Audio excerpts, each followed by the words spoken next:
আরো একটি প্রশ্ন খুব বেশি আমাদের কাছে জানতে চাওয়া হয়েছে, সেটা হচ্ছে কুরবানির সাথে আকিকা দেয়া যাবে কিনা। খুব বেশি আলোচনা হচ্ছে এই প্রসঙ্গটা যে আকিকার কুরবানির সাথে আকিকা দিয়ে দেয়া যাবে।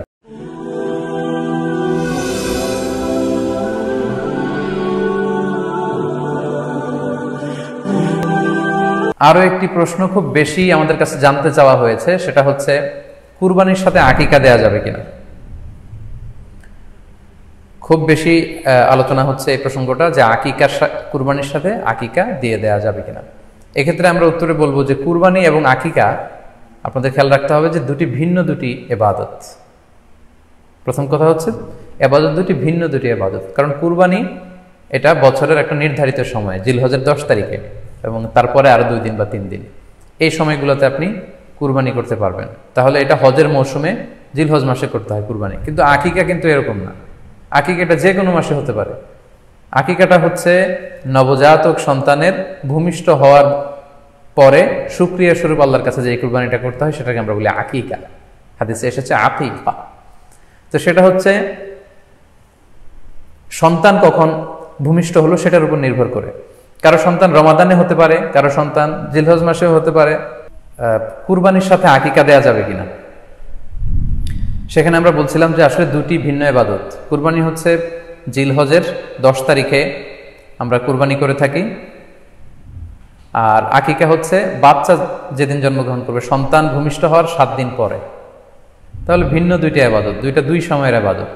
নাম্বার 2, আকিকার ক্ষেত্রে আল্লাহ রাসূল সাল্লাল্লাহু আলাইহি ওয়াসাল্লাম বলেছে আনিল গুলামি শাতান ওয়া আনিল জারিয়াতি শাত, অর্থাৎ ছেলে হলে 2টি ছাগল দিয়ে আকিকা করো এবং যদি মেয়ে হয় তাহলে 1টি ছাগল দিয়ে আকিকা করো। তো সেক্ষেত্রে কুরবানিতে কিন্তু এরকম বিধান নেই। কুরবানিতে কিন্তু 1টি ছাগল দিয়ে আপনি কুরবানি করলে কুরবানি হয়ে যাচ্ছে, সেখানে 2টি ছাগল দেওয়া লাগবে এমন কোনো কথা নেই। তো এভাবে আমরা বুঝতে পারতেছি, খুবই স্পষ্টত কমন সেন্স খাটালেও আমরা বুঝতে পারতেছি, এবং আল্লাহ রাসূল সাল্লাল্লাহু আলাইহি ওয়াসাল্লামের ভাষ্যগুলো অনুসারে আমরা বুঝতে পারছি দুইটা 2 ধরনের ইবাদত। যদিও এই 2 ইবাদতে কিছুটা মিল আছে, কিন্তু দুইটা 2 সময়ের ইবাদত, দুইটা আলাদা, দুটি উপলক্ষ, দুইটার আলাদা নির্ধারিত সময় রয়েছে। যেমন আকিকার ক্ষেত্রে সুন্নাহ হচ্ছে বাচ্চা যেদিন জন্মগ্রহণ করবে তার 7ম দিন শেষে 7 দিন পরে আপনি আকিকা করবেন। আল্লাহ রাসূল সাল্লাল্লাহু আলাইহি ওয়াসাল্লাম বলেছেন কুল্লু গুলামিন মুরতাহানুন বিআকিকাতিহি তুযবাহু আনহু ইয়াওমা সাবিহি, প্রত্যেক সন্তানের আকিকা দিতে হয় তার 7ম দিনে। ওয়া ইউহলাকু ওয়া ইউসামলাকু, 7ম দিনে মাথার চুল ফেলে দিতে হয়, তার সুন্দর একটি নাম রাখতে হয়। তাহলে আকিকার বিধান হচ্ছে সম্মানিত শুধু সন্তান জন্মগ্রহণ করার 7 দিন পরে। আমরা বুঝতে পারলাম আল্লাহ রাসূল সাল্লাল্লাহু আলাইহি ওয়াসাল্লামের ভাষ্য অনুযায়ী, কথা অনুযায়ী, কওল অনুযায়ী। এবার যদি আমরা আল্লাহ রাসূল সাল্লাল্লাহু আলাইহি ওয়াসাল্লামের আমল দেখি, ওনার ব্যক্তিগত আমল কি ছিল, সেক্ষেত্রে আমরা সহিহ ইবনে হিব্বানের একটি হাদিস উল্লেখ করব, যেটিকে ইবনে হাজার আল আসকালানী উনি ওনার ফাথুল বারিতে সহিহ হিসেবে উল্লেখ করেছেন। আয়েশা রাদিয়াল্লাহু তাআলা আনহার বর্ণনা, তিনি বলেন যে আক্কা রাসূলুল্লাহ সাল্লাল্লাহু আলাইহি ওয়াসাল্লাম আনিল হাসানি ওয়াল হুসাইনি ইয়াউমা সাবিঈ ওয়া সাম্মাহুমা। আল্লাহ রাসূল সাল্লাল্লাহু আলাইহি ওয়াসাল্লাম নিজে ওনার দৌহিত্র অর্থাৎ ওনার নাতি হাসান এবং হুসাইনের আকিকা নিজে করেছেন 7ম দিনে, এবং 7ম দিনে তাদের নাম রেখেছেন। একজনের নাম রেখেছেন হাসান, আরেকজনের নাম হুসাইন। অর্থাৎ হাসান রাদিয়াল্লাহু আগে জন্মগ্রহণ করেছিলেন, ওনার চেয়ে ছোট ছিল হোসেন, উনি পরে জন্মগ্রহণ করেছেন। তো ওনাদের জন্মের পরে 7 দিন পরে আল্লাহ রাসূল সাল্লাল্লাহু আলাইহি ওয়াসাল্লাম ওনাদের আকিকা দিয়েছিলেন, এবং 7ম দিনে উনি আকিকাও দিয়েছেন এবং তাদের নামও রেখেছেন। তাহলে আল্লাহ রাসূল সাল্লাল্লাহু আলাইহি ওয়াসাল্লামের কওলি হাদিস, ওনার ভাষ্যমতে আমরা জানলাম উনি বলেছেন 7ম দিনে আকিকা দিতে হয়, এবং ওনার ব্যক্তিগত আমল থেকে আমরা জানতে পারলাম যে উনি ওনার 2 নাতির আকিকা দিয়েছেন 7ম দিনে এবং নাম রেখেছেন। তাহলে এ থেকে আমরা সুস্পষ্ট বুঝতে পারি যে আকিকা দিতে হয় সন্তান জন্মগ্রহণ করার 7 দিন পর, 7ম দিনে।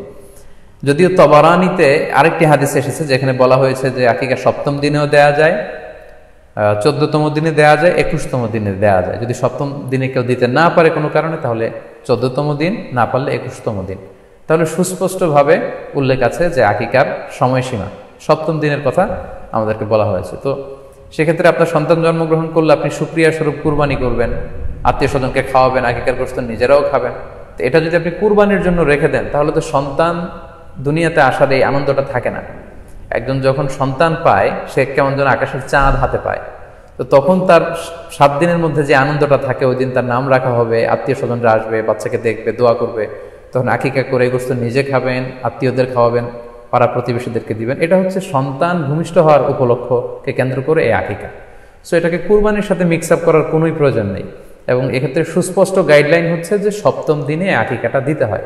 সো আমরা যেন সপ্তম দিনে আকিকাটা দেই। তবে হ্যাঁ, এখন প্রশ্ন হচ্ছে সপ্তম দিনে কেউ দিতে পারেননি, 14তম দিনেও দিতে পারেননি, 21তম দিনেও দিতে পারেননি, হাতে টাকা ছিল না, সামহাও কোনো কারণে মিস করেছেন, তখন আপনি যখন সুযোগ হয় তখন করে দেন। ওই প্রেক্ষাপটে আপনি যদি কুরবানির সময়ও আকিকা দিয়ে দিতে চান, এটা আদায় হয়ে যাবে ইনশাল্লাহ। আশা করা যায় আদায় হয়ে যাবে, এবং এটা জায়েজ আছে। তবে এটা সুন্নাহ নয়। সুন্নাহ হচ্ছে সপ্তম দিনে আকিকা দেওয়া।